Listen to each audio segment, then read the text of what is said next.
appreciated people exchange performing for serving. Two people can go do something, and one is doing it with an attitude of performing, and the other is doing it for the attitude of serving, and the motives are entirely different.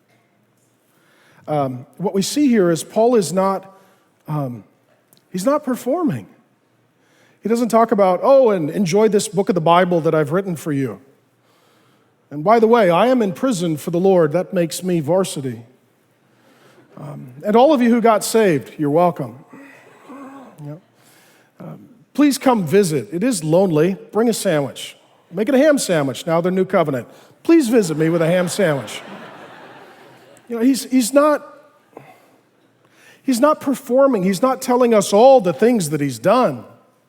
People who don't know that they're appreciated, they have to brag about what they've done. They have to exaggerate what they've done. They need to tell everybody what they have done. You say, Pastor Mark, how do you know that? Because that's what I've done. All right, this is my sin. And I read Paul and I'm like, man, if I did some of the stuff Paul did, I'd definitely put that on my wall. Like, dear universe, today I converted a city.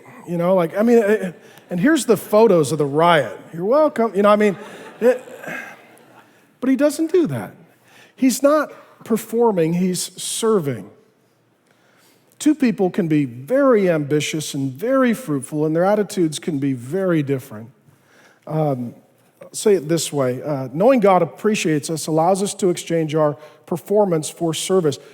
Here's the difference. Performance is done for the sight and approval of others.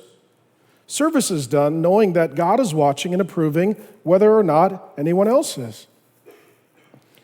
Performance causes us to be enslaved to others' opinions, unable to say no, and prone to being overworked. Service frees us to do what God wants, thereby saying no is needed. Performance presses us toward perfectionism, where we seek to do everything just right so that others will praise us. Service allows us to do our best, knowing that God's appreciation of us is secure regardless of our performance. Performance causes us to focus on the quote-unquote big things and only do what is highly visible or significant. Service allows us to do simple, humble, menial tasks, the quote-unquote little things, knowing that the peasant Jewish carpenter we worship equally appreciates them both. See, performing is where people are an audience and you want their praise. Serving is where God is the audience. It doesn't matter if people see it.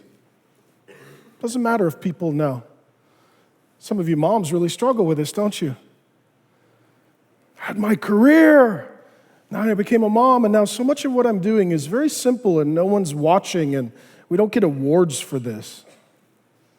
I got up at 2:30 with the screaming kid again, and no one was there with a trophy, and a hat, and a woo, congratulations.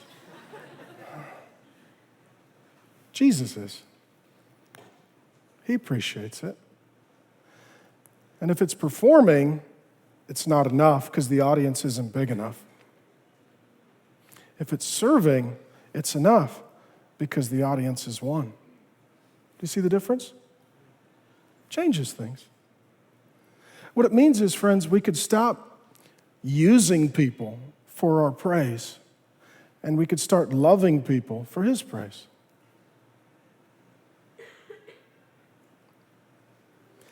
I'm just personally deeply convicted by Paul's own life example.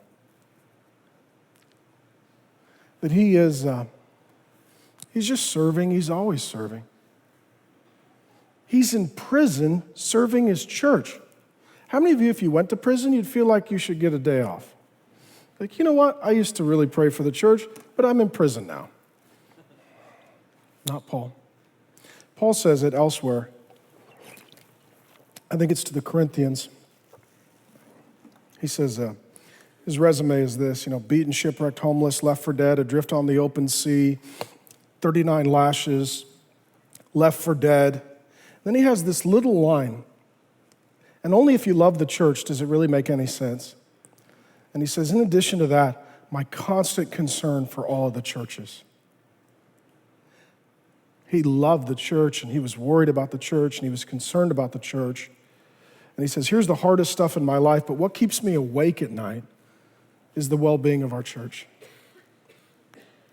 And that's what you see here. He's serving. He's serving.